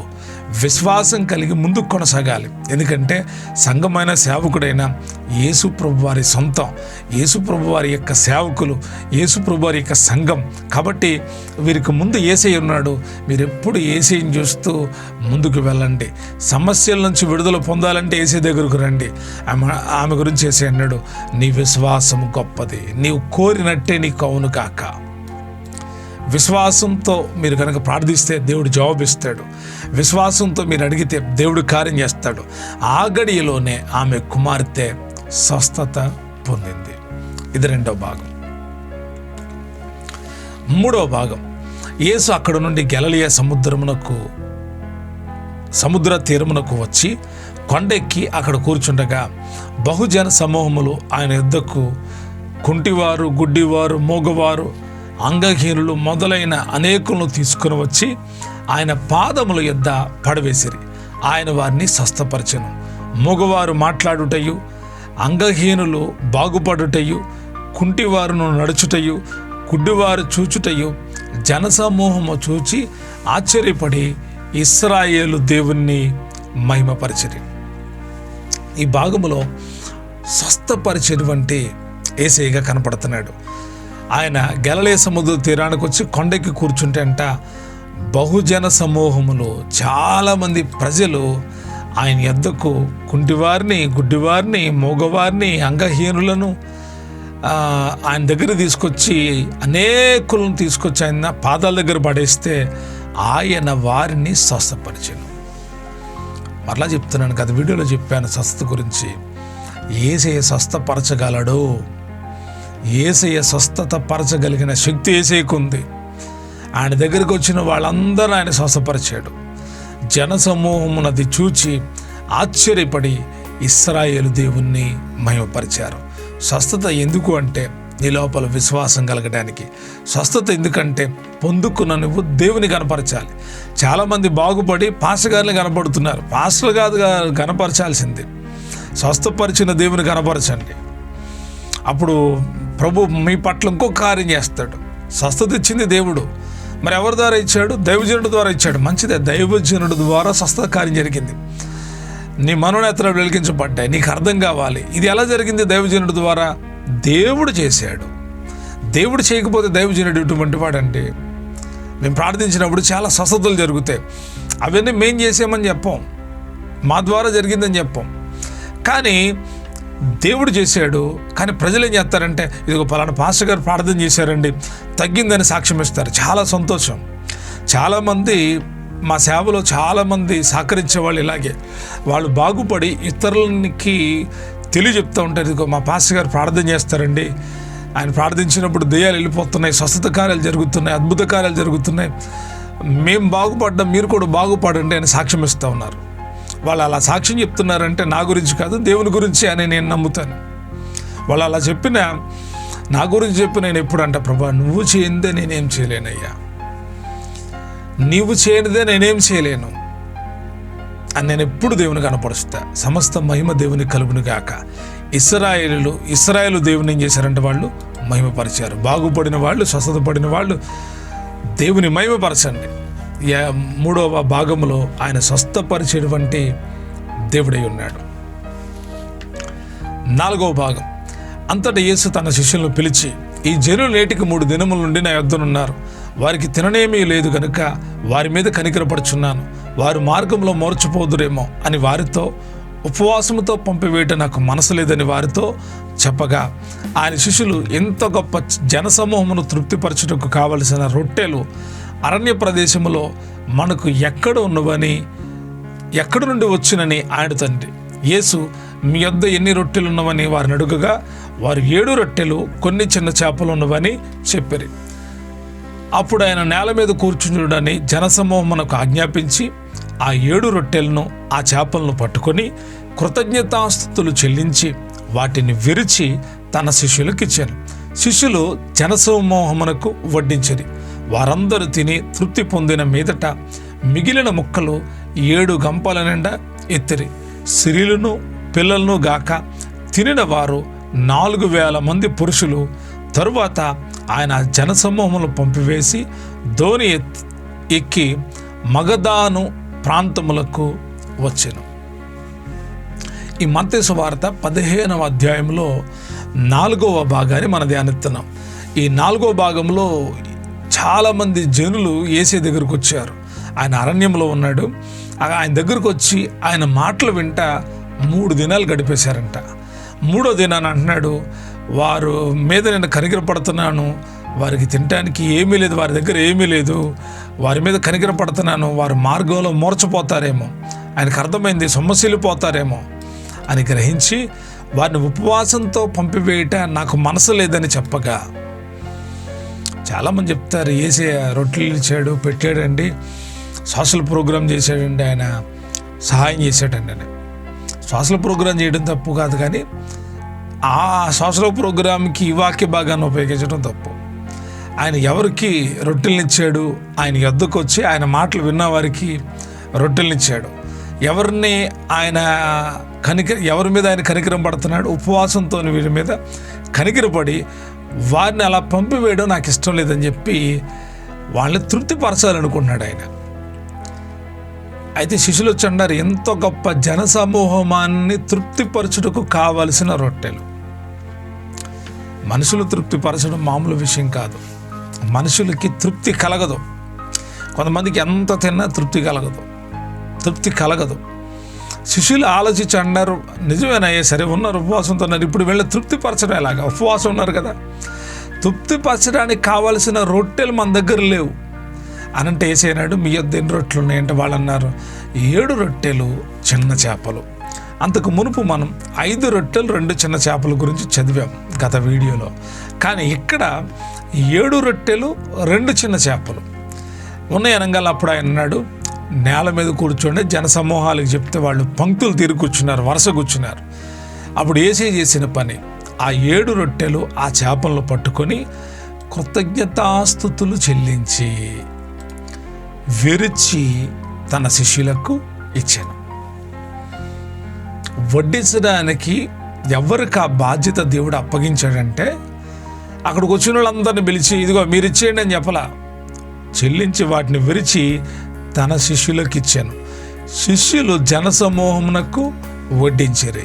ఎంతమందికి వడ్డించారండి అంటే, స్త్రీలను పిల్లలను గాక తినిన వారు 4,000 మంది పురుషులు. చాలా అద్భుతాలు దేవుడు సేవకుల ద్వారా జరిగిస్తూ ఉంటాడు. సేవకుల ద్వారా ఎన్నో అద్భుతాలు జరుగుతాయి. యేసే శిష్యులకి ఇస్తే వారు జనసమూహమునకు వడ్డించేరి వారందరూ తిని తృప్తి పొందిన మీదట. దేవుడిచ్చేది ఏదైనా తృప్తి కలిగించేదే. వాక్యము తృప్తి కలిగిస్తుంది. కొన్నిసార్లు ఒక అధ్యాయం చదవగానే తృప్తి కలుగుతుంది, కొన్నిసార్లు 10 అధ్యాయాలు చదివినా తృప్తి కలగదు. నేనైతే రాత్రుల జాముల్లో ఎన్ని అధ్యాయాలు చదువుతానో తృప్తి కలగట్లా. ఇంకా తిండి విషయంలో తృప్తి కలగడం అనేది సాధ్యమైనటువంటి విషయం కాదు. తృప్తి కలగదు చాలాసార్లు. కానీ దేవుడు ఆశీర్వదించి ఇచ్చేది ఏదైనా తృప్తి కలుగుతుంది. వాళ్ళు తిన్న తర్వాత మిగిలిన మొక్కల్ని ఎత్తితే ఎన్ని గంపలు ఎత్తారంట? 7 గంపలు. గత అధ్యాయాల్లో 12 గంపలు, కానీ ఇక్కడ 7 గంపలు ఎత్తారంట. 4,000 మంది పురుషులు తిన్నారు, వీళ్ళు కాకుండా స్త్రీలు పిల్లలు. అంటే యేసయ్య ఎక్కడున్నా అక్కడికి పురుషులు స్త్రీలు పిల్లలు కుటుంబాలుగా యేసయ్యను వెంబడిస్తూ ఉన్నారు. యేసయ్య మన జీవితంలో కూడా అద్భుతం చేయగలడు. ఆయన ఆ రొట్టెలను చేపలను పట్టుకుని కృతజ్ఞతాస్తుతులు చెల్లించి విరిచి ఇచ్చాడంట. విరిచి ఇచ్చేవాడు ఆయన ఒక్కడే. విరిచి ఇచ్చి బలపరిచాడు ఆయన, తృప్తిపరిచాడు ఆయన, ఆశీర్వదించాడు ఆయన. కాబట్టి అద్భుతమైనటువంటి విషయం ద్వారా ప్రభునామాన్ని కనబరుద్దాం. ఈ యొక్క కార్యం ద్వారా దేవుడి నామం హెచ్చించబడును గాక. 4,000 మంది పురుషులు కాక ఇంకా స్త్రీలు పిల్లలు తిన్నారంట. వారిని లెక్కించలేదు. ఇంకా ఏది ఏమైనా యేసే చేతిలోకి ఏది వెళ్ళినా అది దీవించబడుతుంది. వెళ్ళిన 7 రొట్టెలే కానీ వేల మంది ప్రజలను తృప్తిపరిచినాయి. 2 చేపలే కానీ వేల మంది ప్రజల యొక్క ఆకలి తీరింది, వారు తృప్తిపరచబడ్డారు. యేసే అద్భుతాలు ఇలాగే ఉంటాయి. ఈ యొక్క 15వ అధ్యాయంలో ఇప్పటి వరకు మనం అద్భుతమైన విషయాలు నేర్చుకున్నాం. పితృపారంపర్యమైన ఆచారాలు, పెద్దల ఆచారాలు మనము పాటించాల్సిన అవసరం లేదు. వాక్యం ఏం చెప్తుందో అది పాటించండి. మన నోటిని కాపాడుకోండి. మన నోట్లో నుండి వచ్చే మాట ద్వారా జీవం కలుగుతుంది. మన నోటి ద్వారా వచ్చే మాటల ద్వారా ఆశీర్వాదం కలుగుతుంది. మన హృదయంలో నుండి వచ్చే మాటలన్నీ కూడా జాగ్రత్త వహించాలని యేసే చెప్పాడు. భేదం ఆయనకి లేదు. ఎవరైనా విశ్వాసం ఉంచితే వారిని స్వస్థపరుస్తాడు. ఆయన పాదాల దగ్గరికి వచ్చిన వారందరినీ ఆయన స్వస్థపరిచాడు. అంత మాత్రమే కాదు, ఆకలి కొన్ని వారి ఆకలి తీర్చాడు. వారు మర్చిపోతారేమని వారు తృప్తి పడినంతగా ఆహారాన్ని ఆయన సిద్ధపరిచాడు. తృప్తి కలిగిన ఆహారం ఇచ్చేవాడు యేసే ఒక్కడే. ఆయన ఒక్కడే తృప్తిపరిచేవాడు. 16వ అధ్యాయాన్ని ప్రారంభిస్తూ ఉన్నాం. గమనించండి, 15వ అధ్యాయం అంతా మనం నేర్చుకున్నాం. ఈ దినం 15, 16 అధ్యాయాలు నేర్చుకోబోతున్నామని తెలుసుకున్నాం. 15 అయిపోయింది. 16వ అధ్యాయాన్ని ధ్యానం చేస్తూ ఉన్నాను. 16వ అధ్యాయం ధ్యానిస్తూ ఉన్నాం. గమనించండి, ఈ 16వ అధ్యాయంలో 28 వచనాలు ఉన్నాయి. 4 భాగాలు. మొట్టమొదటి భాగంలో 1 నుండి 4 వరకు పరిసయ్యులు సద్దూకయ్యులు ఆయన్ను శోధించుట. 2వ భాగం 5 నుండి 12 అల్ప విశ్వాసము, పులిసిన పిండి గురించి. 3వ భాగం 13 నుండి 23 వరకు యేసుక్రీస్తు ప్రశ్న మరియు సందేశము. 4వ భాగం 24 నుండి 28 వరకు యేసును వెంబడింపగోరిన ఎడల. ఈ 4 భాగాల్లో అద్భుతమైన విషయాలు ఉన్నాయి. క్లుప్తంగా మనం ధ్యానం చేద్దాం. మొదటి భాగాన్ని చదువుతున్నాను, గమనించండి. అప్పుడు పరిసయ్యులను సద్దూకయ్యులను వచ్చి ఆయన్ను శోధించుటకు ఆకాశము నుండి ఒక సూచక్రియను తమకు చూపుమని ఆయన అడుగగా ఆయన ఇట్లన్ను, సాయంకాలమున మీరు ఆకాశము ఎర్రగా ఉన్నది గనుక వర్షము కురియదనియు, ఉదయమున ఆకాశము ఎర్రగాను మబ్బుగాను ఉన్నది గనుక నేడు గాలివాన వచ్చుననియు చెప్పుదురు కదా. మీరు ఆకాశ వైఖరి వివేచింపనెరుగుదురు కానీ ఈ కాలములను సూచనలను వివేచింపలేరు. వ్యభిచారులైన చెడ్డతరం వారు సూచక్రియను అడుగుచున్నారు. అయితే యోనాను గురించిన సూచక్రియే గాని మరి ఏ సూచక్రియను వారికి అనుగ్రహింపబడదని వారితో చెప్పి వారిని విడిచి వెళ్ళిపోయాను. ఇక్కడ పరిసయ్యులు సద్దూకయ్యులు వచ్చారు. ఒకప్పుడు శాస్త్రులు పరిసయ్యులు వచ్చినప్పుడు ఆయన వారిని విడిచిపెట్టి వెళ్ళిపోయిన అనే మాట మనం గత అధ్యాయాల్లో ధ్యానించినప్పుడు నేర్చుకున్నాం. శాస్త్రులు పరిసయ్యుల దగ్గర ఉండలేదు, ఆయన వాళ్ళని వదిలేసి వెళ్ళిపోయాడు. ఇప్పుడు మళ్ళా పరిసయ్యులు సద్దూకయ్యులు వచ్చి వీళ్ళు మామూలు కాదు. అసలు ఈ 2 తెగలకి వీళ్ళ ఇద్దరికీ పడదాం. పరిసయ్యులకి సద్దూకయ్యులకి పడదాం. ఒకళ్ళేం పునరుద్ధానం ఉందంటారు, ఒకళ్ళేం పునరుద్ధానం లేదంటారు. మరి వీళ్ళు ఇప్పుడు యేసయ్య మీద కట్టకట్టుకొని వచ్చారు. గ్రూపులకు వస్తున్నారు. గత అధ్యాయంలో చూస్తే శాస్త్రులు పరిసయ్యులు వచ్చారు. అంతకుముందు శాస్త్రులు పరిసయ్యులు. ఇప్పుడు మనం చదివితే పరిసయ్యులు సద్దూకయ్యులు వచ్చారు. వీళ్ళకే పడదు. కానీ వీళ్ళు ఇప్పుడు యేసయ్యను బ్లేమ్ చేయడానికి వస్తున్నారు. ఆయన శోధించుటకు వచ్చారంట. ఆయన శోధించుటకు వచ్చి ఆకాశం నుండి ఒక సూచక్రియ చూపమని అడుగుతున్నారంట. సూచక్రియలు కావాలి వీళ్ళకి. కొంతమందికి వాక్యం నచ్చదో, వాక్యం వినరు. వాక్యం కదా వాళ్ళకి కావాల్సింది. వాళ్ళకి కావాల్సింది సూచక్రియ, అద్భుతాలు కావాలి. అప్పుడే వాళ్ళు నమ్ముతారు, లేకపోతే నమ్మరు వీళ్ళు. మీరు అలాగున్నారా? అలాగుండొద్దు, అలాగుండనే ఉండొద్దు. సూచక్రియలు చూడడానికి పరిగెత్తమాకండి. సూచక్రియల కోసం, అద్భుతాల కోసం, స్వస్థతల కోసం పరుగులెట్టమాకండి. ఏదో చూడాలి, ఏదో జరుగుద్ది, అక్కడ ఏదో జరిగిపోయింది, దాన్ని చూడాలని వెళ్ళమాకండి. అభివృద్ధి లేని క్రైస్తవులు వాళ్ళు. వీళ్ళంతా పరిసయ్యులు సద్దూకయ్యులు ఆయన శోధించడానికి వచ్చారు. ఏంటి శోధన? ఇప్పుడు ఆయన శోధన ఏంటి? సూచక్రియ కావాలని అడుగుతున్నారు. వాళ్ళు చేసేయాలా? వాళ్ళకి సరిగ్గా సమాధానం చెప్పాడు. మీరు ఎప్పుడు వర్షం పడుద్దో వివేచిస్తున్నారు. ఆకాశం ఎర్రగా ఉంది కాబట్టి సాయంకాలం వర్షం పడదంట. ఉదయాన్నే ఎర్రగా ఉంది, మబ్బు ఎర్రగా ఉంది కాబట్టి నేడు గాలివాన వచ్చునని చెప్తారు. మీరు ఆకాశ వైఖరి వివేచింపనెరుగుదురు కానీ ఈ కాలాలు సూచనలు మీకు తెలియదు. నేర్చుకోవాలి. దేవుడు మనకు అనుగ్రహించాడు. ప్రతి కాలాన్ని యేసే మనకు తెలియజేశాడు. ప్రతి సూచన యేసే మనకు తెలియజేశాడు. మన చుట్టూతో జరుగుతున్న ప్రతి సంగతులు మనం గుర్తు చేస్తామని, ఇదిగో ప్రభు రాకడ సమీపించిందని గుర్తించగలిగే శక్తి యేసే మనకిచ్చాడు. పరిశుద్ధాత్మ దేవుడు మనకు అనుగ్రహించాడు. యేసే అన్నాడు, వ్యభిచారులైన చెడ్డతరం వారు సూచక్రియను అడుగుతున్నారు. వీళ్ళ గురించి చెప్తున్నాడు. వ్యభిచారులైన చెడ్డతరం వారు సూచక్రియను అడుగుతున్నారు. అయితే యానాను గురించిన సూచక్రియే కానీ మరి ఏ సూచక్రియ వారికి అనుగ్రహింపబడదని వారితో చెప్పి వారిని విడిచిపెట్టి వెళ్ళిపోయాడు. ఆయన అడిగితే చేయడండి. ఆయన టైం వస్తుంది, అప్పుడు చేస్తాడు. అప్పుడు దాకా వెయిట్ చేయాలి. వెళ్ళి ఇది చెయ్యి అది చెయ్యి. సైతాన్ అలాగే అంది కదా. సైతాన్ ఏమంది చెప్పండి? రాళ్ళ రొట్లుగా చేసుకొని తినొచ్చు కదా. ఎక్కడి నుంచి దూకు దేవదూతలు వచ్చి పట్టుకుంటే కదా. నాకు మొక్కి అంత ఎత్తానంది కదా. వీళ్ళు సరిగ్గా సైతాను మాట్లాడినట్టే శోధిస్తున్నారు. వీళ్ళు కొంతమంది వాళ్ళకి వాక్యం తెలియదు కానీ అసలు వాళ్ళకి ఏం తెలియదు, వాక్యం తెలియదు. మీకు కొన్ని మాత్రం తెలుసు. ఏది వీళ్ళకి తెలిసినట్టు ఆకాశం ఎర్రగుంటే వర్షం వస్తుంది, లేకపోతే రాదు అని గ్రహిస్తారు కదా. ఆ గ్రహింపు తెలుసు. కొంతమందికి తెలుసు, వాక్యం తెలియదు కానీ వాళ్ళు అడిగే ప్రశ్నలు ఎలాగుంటాయి అంటే శోధిస్తూ ఉంటారు. వాళ్ళకి యేసే అన్నట్టు ఈ చెడ్డతరం వారు సూచక్రియని అడుగుతున్నారు. వ్యభిచారులని ఈ చెడ్డతరం వారు సూచక్రియ అడుగుతున్నారు. జాగ్రత్త సుమా. దేవుని విషయాల్లో చాలా జాగ్రత్త వహించాలి. వారికి ఏ సూచక్రియ చేయాల వారిని విడిచిపెట్టి వెళ్ళిపోయాడు. వాళ్ళు అడుగుతున్న ప్రశ్నలకి యేసే వారిని వదిలిపెట్టేశాడు. జాగ్రత్త. ప్రశ్నలు అడిగేటప్పుడు జాగ్రత్తగా ప్రశ్నలు అడగాలి. శోధించడానికి అడుగుతున్నారు, తెలుసుకోవడానికి అడుగుతున్నారు, తెలుసుకోవాలి. వీళ్ళు శోధించడానికి అడిగారు. యేసే వాళ్ళకి ఏ సూచక్రియ చేయాల. పైగా వాళ్ళు హెచ్చరించి వాళ్ళని వదిలిపెట్టేసి వెళ్ళిపోయాడు. మీకు ఈ జ్ఞానం తెలియదు నాయన, మీరు తెలుసుకోండి అని చెప్పాడు ఆయన. రెండో భాగం, ఆయన శిష్యులు అద్దరికి వచ్చి రొట్టెలు తెచ్చుట మరిచిరి. అప్పుడు యేసు చూసుకునండి, పరిసయ్యులు సద్దూకయ్యులను అని వారి పులిసిన పిండిని గురించి జాగ్రత్త పడుడని వారితో చెప్పాను. కాగా వారు మనం రొట్టెలు తేనందును కదా ఈ మాట చెప్పినని తమలో తాము ఆలోచించుకొనుచుండరి.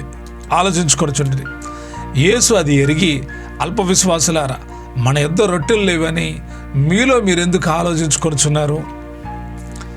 మీరింకను గ్రహింపలేదా?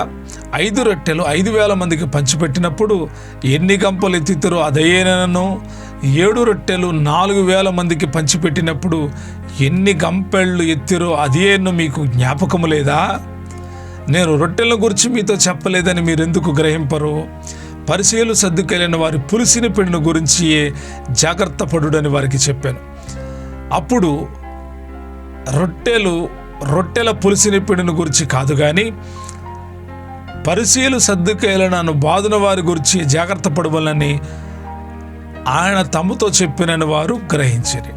కొన్నిసార్లు వెంటనే గ్రహించే స్వభావం తక్కువ. కొంతమంది గ్రహిస్తారు, కొంతమంది గ్రహించరు. కొంతమంది కూడా ఏం గ్రహిస్తారు? కొన్ని విషయాలు మాత్రమే గ్రహిస్తారు, అన్ని విషయాలు గ్రహించరు. వీరు కూడా గ్రహించలేదు.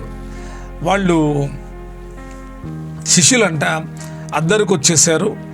రొట్టెలు తెచ్చడం మర్చిపోయారంట. వారు తమతో రొట్టెలు తెచ్చుకోవడం మర్చిపోయారంట. యేసే అప్పుడు ఏమన్నాడంటే, చూచుకొనండి, పరిసయ్యులు సద్దూకయ్యులను పులిసిన వారి గురించి జాగ్రత్త పడండి అనేసి చెప్పాడంట. ఆ మాట చెప్పంగా వాళ్ళు ఏ విధంగా ఆలోచించారంటే, మనం రొట్టెలు తేలేదు కాబట్టి ఈ మాట చెప్పాడు, మనం రొట్టెలు తెస్తే ఈ బాధ మనకు వచ్చేది కాదు కదా అని వాళ్ళు అనుకుంటున్నారు.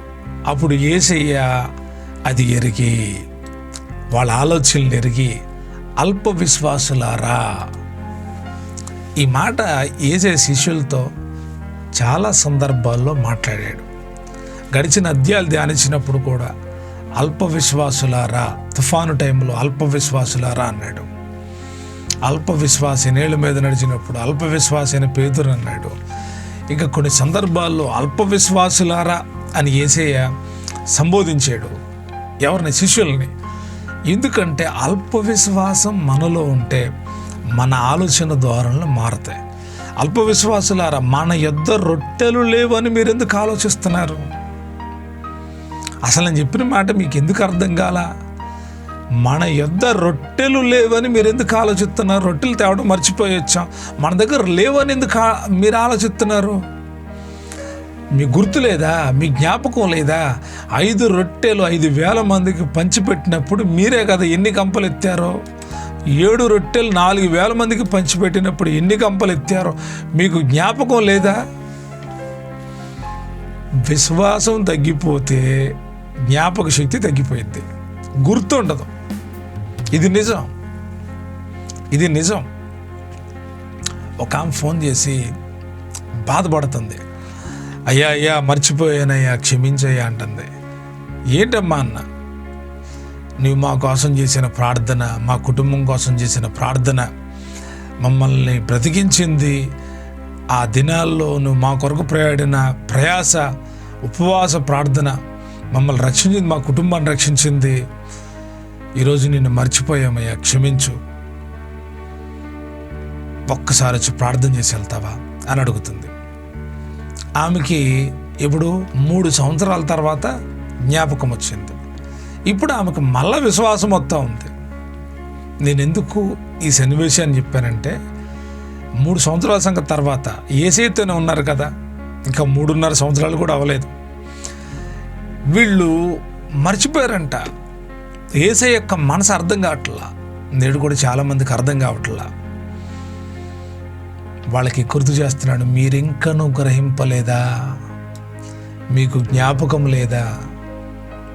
జ్ఞాపకం ఉంటే కృతజ్ఞత కలిగి ఉంటారు. జ్ఞాపకం ఉంటే అవిశ్వాసం ఉండదు. యేసయ్య అన్నాడు, 5 రొట్టెలు 5,000 మందికి పంచిపెట్టినప్పుడు 12 గంపలు ఎత్తారు కదా. 7 రొట్టెలు 4,000 మందికి పంచిపెట్టినప్పుడు 7 గంపలు ఎత్తారు కదా. మీ జ్ఞాపకం లేదా? నేను రొట్టెల గురించి మీకు చెప్పలేదని మీరు ఎందుకు గ్రహింపరు? ఆయన అంటున్నాడు, నేను రొట్టెల గురించి మీతో చెప్పలేదని మీరు ఎందుకు గ్రహింపరు? మరి ఎందుకు చెప్పావయ్యా? పరిసయ్యులు సద్దుకయ్యులైన పులిసిన పిండి గురించి చెప్పాను. వాళ్ళకి పులిసిన పిండి అంటే భయం అన్నమాట. వాళ్ళు పులిసిన పిండి అనగాల రొట్టెలు తేలేదు కాబట్టి అటు చెప్పాడు అనుకున్నారు. కాదు, ఆయన మరలా చెప్తున్నాడు, పులిసిన పిండి గురించి జాగ్రత్త పడండి. మనకు కూడా చెప్తున్నాడు, పరిసయ్యులు సద్దుకయ్యులనే పులిసిన పిండిని గురించి జాగ్రత్త పడండి. వీళ్ళు శోధించేవాళ్ళు, వీళ్ళు యేసయ్యని అప్పగించాలనుకున్న వాళ్ళు, వీళ్ళు యేసయ్య మీద నేరం మోపాలనుకున్న వాళ్ళు, యేసయ్య సేవను పాడు చేయాలనుకున్న వాళ్ళు, యేసయ్య బిడ్డలను నాశనం చేయాలనుకున్న వాళ్ళు, ఈ పులిసిన పిండి కొద్దిగా ఉంటే చాలు మొత్తం పిండి పాడైపోయింది.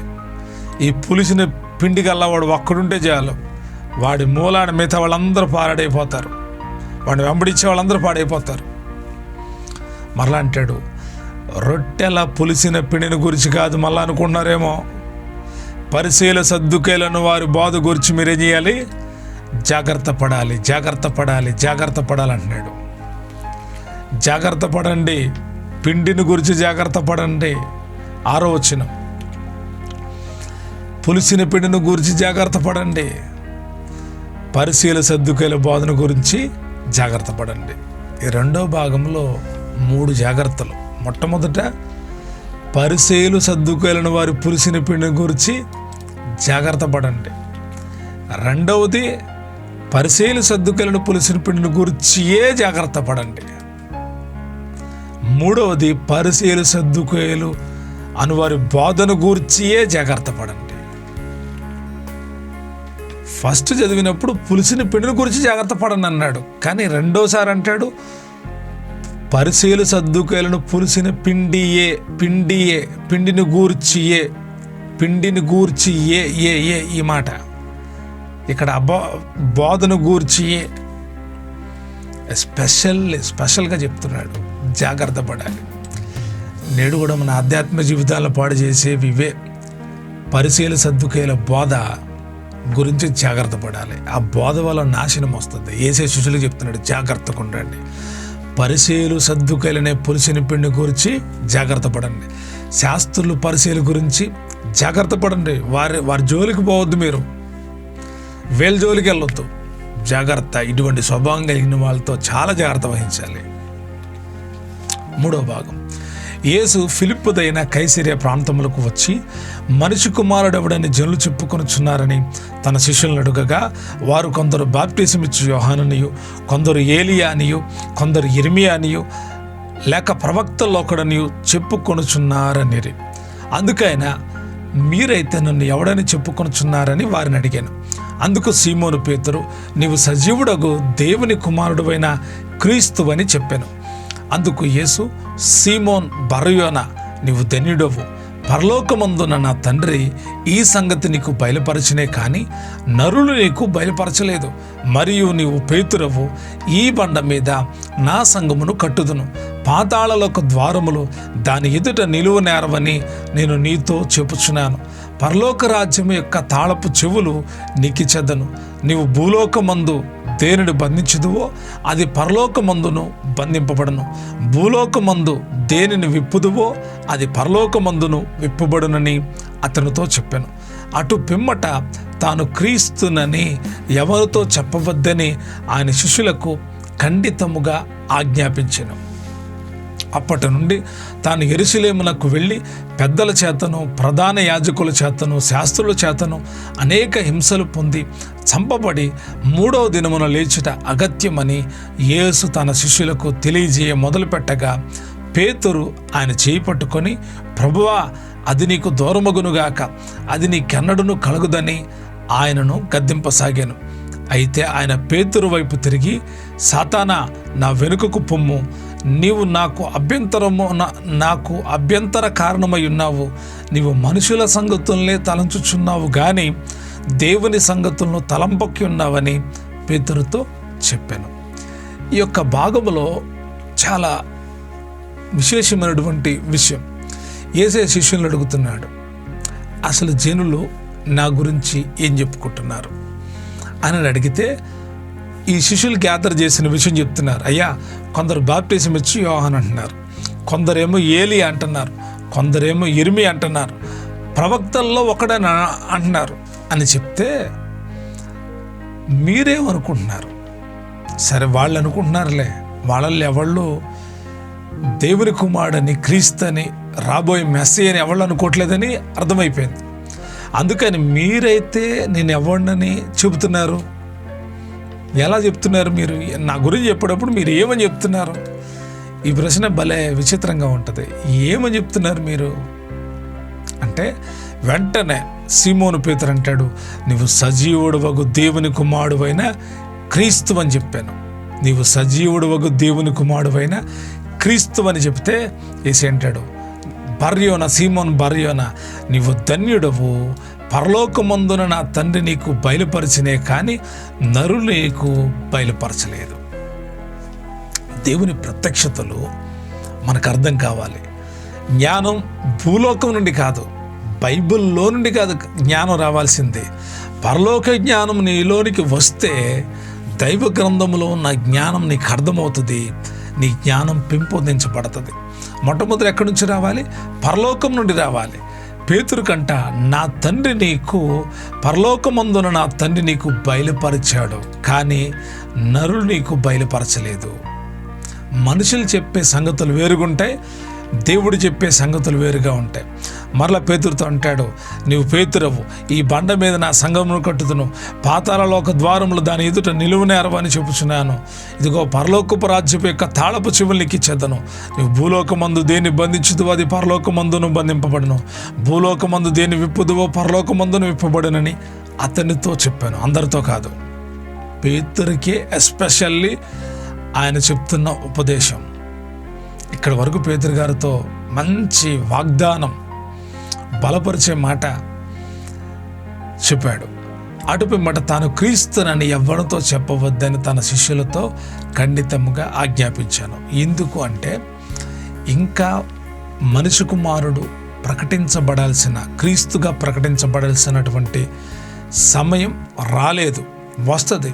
ఎప్పుడు ప్రకటించాలి అంటే, ఆయన చనిపోయి తిరిగి లేచిన తరువాత ప్రకటించాలి. అప్పటి వరకు క్రీస్తునని ఎవరితో చెప్పవద్దని ఆయన శిష్యులకు ఖండితముగా ఆజ్ఞాపించాను. తరువాత అప్పటి నుండి తాను యెరూషలేమునకు వెళ్ళి పెద్దల చేతను, ప్రధాన యాజకుల చేతను, శాస్త్రుల చేతను అనేక హింసలు పొంది చంపబడి 3వ దినము లేచి అగత్యమని తన శిష్యులకు తెలియచేయ మొదలుపెట్టగా, ఆయన మరణాన్ని గురించి యేసయ్య శిష్యులకు ప్రత్యేకంగా తెలియజేస్తున్నాడు. పునరుద్ధానాన్ని గురించి తెలియజేస్తున్నాడు. ఆయన చంపబడతాడంట, 3వ దినాన తిరిగి లెగుస్తాడంట. శిష్యులకు చెప్తున్నాడు. చెప్తుంటే పేతురు అంటాడు, ఆయన చేయి పట్టుకొని, ప్రభువా అది నీకు దూరమగునుగాక, అది నీకెన్నడూ కలగదని ఆయనను గద్దింపసాగాను. ఆయన దేవుని కుమారుడని ఇంతకు మునుపు చెప్పాడు. నీవు సజీవుడు వగు దేవుని కుమారుడు అని క్రీస్తు అని చెప్పాడు. ఇప్పుడేమంటాడంటే, నాకు శ్రమలు వస్తాయి, నేను హింసింపబడతా, ప్రధాన యాజకులు, శాస్త్రులు వీళ్ళు నన్ను హింస ఇస్తారు, నేను చంపబడతాను, మరలా 3 దినాలు లెగుస్తానని చెప్తే పేతురు ఆయన పట్టుకొని అంటాడు, నీకు దూరమగునుగాక, అది నీకెన్నడూ కలగదని ఆయనను గద్దింపసాగాను. నువ్వు వాడు చెప్పమాక నీకెన్నడూ కలగదు అని ఆయన గద్దెత్తుంటే ఆయన ఏమన్నాడు తెలుసా? పేతురు వైపు తిరిగి, సతానా నా వెనుకకు పొమ్ము, నీవు నాకు అభ్యంతర కారణమై ఉన్నావు అని ముందల పేతురులో ఉన్న సైతాన్ని గద్దించాడు. చాలాసార్లు సైతాన్ని పని చేసినప్పుడు ఇలాగే ఉంటుంది. ఇలా జరగకూడదండి గ్రహిస్తే, గద్దిస్తే విజయమే. గద్దించక ఆ సైతాన్ని మాటకు లోబడితే అపజయమే. ఇక అది కారణం అనమాట, అభ్యంతరానికి కారణం అంట. సైతానికి చెప్పి వెనకకు పొమ్మని చెప్పి పేతురుతో అంటున్నాడు, నీవు మనుషుల సంగతుల్ని తలంచుచున్నావు కానీ దేవుని సంగతులను తలంపకి ఉన్నావు అని పేతురుతో చెప్పాను. ఈ భాగంలోనే పరలోకమందున్న తండ్రి నీకు బయలుపరిచాడు అని యేసయ్య చెప్పాడు. ఈ భాగంలో ఇంకొక స్వభావం చెప్తున్నాడు, నువ్వు మనుషుల సంగతులను తలంచుచున్నావు. వాళ్ళు ఎలా చేస్తారంటే, అది నీకు జరగకుండానుగాక, అది నీకు దూరమగునుగాక అని మనుషుల సంగతి ఆలోచిస్తున్నావు. కానీ ఈ మరణం వెనకమాల, ఈ పునరుద్ధానం వెనకమాల దేవుని సంగతులు ఉన్నాయి. అవి నువ్వు తెలుసుకోవాలంటున్నాడు పేతురుతో. మనుషుల సంగతులు కాదు, మనుషులు ఏం చేస్తారు కాదు, దేవుని సంగతులను తలుచుకోవాలి. దేవుని సంగతులను మనం తెలుసుకోవాలి, తలుచుకోవాలి. నీవు దేవుని సంగతులను తలంచుకో పేతురు అంటున్నాడు. మనుషుల సంగతులు వద్దు. మనుషులు ఏమనుకుంటారు, మనుషులు ఏ రిజల్ట్ ఇస్తారు కాదు, దేవుడు ఏమిస్తాడు, ఇది ముఖ్యం. అప్పుడు యేసు తన శిష్యులను చూసి, ఎవడైనా నన్ను వెంబడింపగోరిన ఎడల తన్ను తాను ఉపేక్షించుకొని తన సిలువనెత్తుకుని నన్ను వెంబడింపవలను. తన ప్రాణమును రక్షించుకొనగోరువాడు దాన్ని పోగొట్టుకొను. నా నిమిత్తము తన ప్రాణమును పోగొట్టుకున్నవాడు దాన్ని దక్కించుకొను. ఒక మనుషుడు లోకమంతయు సంపాదించుకొని తన ప్రాణమును పోగొట్టుకుంటే అతనికేమి ప్రయోజనము? ఒక మనుషుడు తన ప్రాణమునకు ప్రతిగా నేమియగలడు? మనుష్య కుమారుడు తన తండ్రి మహిమ గలవాడే తన దూతలతో కూడా రాబోచున్నాడు. అప్పుడు ఆయన ఎవని క్రియల చొప్పున వానికి ప్రతిఫలమిచ్చును. ఇక్కడ నిలిచిన వారిలో కొందరు మనుష్య కుమారుడు తన రాజ్యంతో వచ్చుట చూచు వరకు మరణము రుచి చూడరని నిశ్చయముగా మీతో చెప్పుచున్నాను అనెను. ఈ యొక్క 16వ అధ్యాయములో 4వ భాగాన్ని మనం నేర్చుకుంటున్నాం. యేసు ప్రభువారు తన శిష్యులు చూసి అన్నాడు, ఎవడైనా నన్ను వెంబడించాలి అంటే, యేసయ్యను వెంబడించాలంటే, ఎవడైనాను, మీరే కాదు, ఎవడైనా నన్ను వెంబడించాలి అంటే తన్ను తాను ఉపేక్షించుకోవాలి. నిన్ను నీవు ఉపేక్షించుకోవాలి. నేను కాదు జీవించేది క్రీస్తు అనే తలంపు నీలోకి రావాలి. రెండవది అంటాడు, తన సిలువనెత్తుకొని నన్ను వెంబడింపాలి. మీరు మొయ్యాల్సింది యేసుప్రభు వారి సిలువ కాదంట, మీ సిలువని మీరు ఎత్తుకొని మిమ్మల్ని మీరు ఉపేక్షించుకొని వెంబడించాలి. తన ప్రాణము రక్షించుకోరువాడు దాన్ని పోగొట్టుకుంటాడు, కానీ నా నిమిత్తము తన ప్రాణమును పోగొట్టుకున్నవాడు దాన్ని దక్కించుకోను. అంటే యేసయ్యను నమ్మితే పరిస్థితులు వేరుగా ఉంటాయి అని యేసయ్య ముందే చెప్తున్నాడు. మిమ్మల్ని చంపేస్తారు, మీరు ప్రాణం పోగొట్టుకుంటారు, కానీ గుర్తుపెట్టుకోండి, నా నిమిత్తము తన ప్రాణమును పోగొట్టుకున్నవాడు దానిని దక్కించుకును అని చెప్పంటాడు. ఒక మనుషుడు లోకమంతయు సంపాదించుకొని తన ప్రాణం పోగొట్టుకుంటే ఏం ప్రయోజనం? తన ప్రాణమునకు ప్రతిగా ఏమి ఇవ్వగలడు? ఏమీ ఇలాడు లోకమంతా సంపాదించుకొని, కానీ దేవుని నిమిత్తం ప్రాణం పోగొట్టుకో, దేవుని బిడ్డగా చనిపో, యేసయ్య బిడ్డగా నీ ప్రాణం వదిలిపెట్టు, నువ్వు దాన్ని దక్కించుకుంటావు. నిత్య జీవం దొరుకుతుంది, పరలోకం దొరుకుతుంది. మనిషి కుమారుడు తన తండ్రి మహిమ గలవాడే తన దూతలతో కూడా రాబోచున్నాడు. రాకడను గుర్చినటువంటి సందేశం ఇది. అప్పుడు ఆయన ఎవని క్రియల చొప్పున వానికి ప్రతిఫలం ఇచ్చును. ఈ మాట బాగా గుర్తుపెట్టుకోండి. మీ క్రియల చొప్పున మీకు ప్రతిఫలం కలుగుతుంది. మీ క్రియల చొప్పునే మీకు ప్రతిఫలం కలుగుతుంది. మన క్రియలు మనకు ప్రతిఫలాన్ని ఇస్తాయి. మన క్రియలు మంచివైతే సరే, మన క్రియలు చెడ్డవైనా సరే, వాటి చొప్పున ఆయన ప్రతిఫలం ఇస్తాడు. మన క్రియల విషయంలో జాగ్రత్తను వహించాలి. ఈ యొక్క 16వ అధ్యాయంలో ప్రాముఖ్యమైన విషయాలు, పరిసయ్యులు సద్దుకేయులను పులిసిన పిండిని గురించి జాగ్రత్త పడండి. వారితో జాగ్రత్త సుమా. అవిశ్వాసాన్ని కలిగి ఉండొద్దు, విశ్వాసంతో ఉండండి. దేవుని సంగతులు తలంచుకోండి. ప్రతి దాన్ని గ్రహించండి. వినడమే కాదు, గ్రహించాలి. ప్రతి మాట ఎందుకోసం? నా కోసమా, నా ఆధ్యాత్మిక జీవితం కోసమని గ్రహిస్తే దేవుని వాక్యం మీ హృదయంలో ఫలిస్తుంది. హృదయాన్ని శుద్ధి చేసుకోండి. హృదయంలో చెత్త చెదారం ఉండనియొద్దు. హృదయం నిండు కొలదే నోరు మాట్లాడుతుంది. నోట్లో నుండి వచ్చేదే అపవిత్రపరిచేది. కాబట్టి నోటిని జాగ్రత్తగా ఉంచుకోండి. మీరు ఆయన వెంబడించాలంటే మిమ్మల్ని మీరు ఉపేక్షించుకోండి. మీ సిలువనెత్తుకొని వెంబడించండి. ఆయన నిమిత్తం ప్రాణాలు ఇవ్వడానికైనా సిద్ధపడండి. మీరు కాపాడబడతారు. ఎవరి క్రియల చొప్పున ఆయన వారికి ప్రతిఫలం ఇస్తాడు. ప్రియ దేవుని బిడ్డలారా, ఇప్పుడు వరకు మనం 15వ అధ్యాయం 16వ అధ్యాయంలో ఉన్నటువంటి క్లుప్త వివరణ మనం నేర్చుకున్నాం. ఈ అనుదిన బైబిల్ స్టడీ కార్యక్రమంలో మీరు నేర్చుకుంటున్న ప్రతి వాక్య భాగాలు పరిశుద్ధాత్మ ప్రేరేపణతో నేర్చుకుంటూ ఉన్నారు. గమనించండి, సత్యాన్ని గమనించండి, అసత్యానికి దూరంగా ఉండండి, దేవుని శక్తి చేత నింపబడండి, పరిశుద్ధాత్మ ప్రవాహంలో ముందుకు కొనసాగండి. ప్రతి దాన్ని విని గ్రహించండి. గ్రహించేటువంటి శక్తి దేవుడు మీకు దయచేయునుగాక. మీరు గ్రహించారా? మీ హృదయంలో దేవుని వాక్యం సమృద్ధిగా ఉంటుంది. మీ హృదయంలో నుండి దేవుని వాక్యం బయటకు వస్తున్నప్పుడు జీవాన్ని కలిగిస్తుంది, అద్భుత కార్యాలు జరిగిస్తుంది, సాతానుపై గొప్ప విజయాన్ని ఇస్తుంది. కనుక విశ్వాసంతో ఉండండి. అల్ప విశ్వాసంతో ఉండొద్దు. అల్ప విశ్వాసం గ్రహింపు లేకుండా చేస్తుంది. అల్ప విశ్వాసం జ్ఞాపకం లేకుండా చేస్తుంది. అల్ప విశ్వాసం మిమ్మల్ని ఎదగనికుండా చేస్తుంది. మేలుల్ని మర్చిపోయేటట్టు చేస్తుంది. కాబట్టి విశ్వాసంతో ఉన్నారా? ప్రతి మేలులు గుర్తుంటాయి, ప్రతి కార్యాలు గుర్తుంటాయి. మీరు ముందుకు కొనసాగలుగుతారు. విశ్వాస వీరులై ముందుకు కొనసాగండి. ప్రభు కృప మీకు తోడైండి నడిపించును కాక.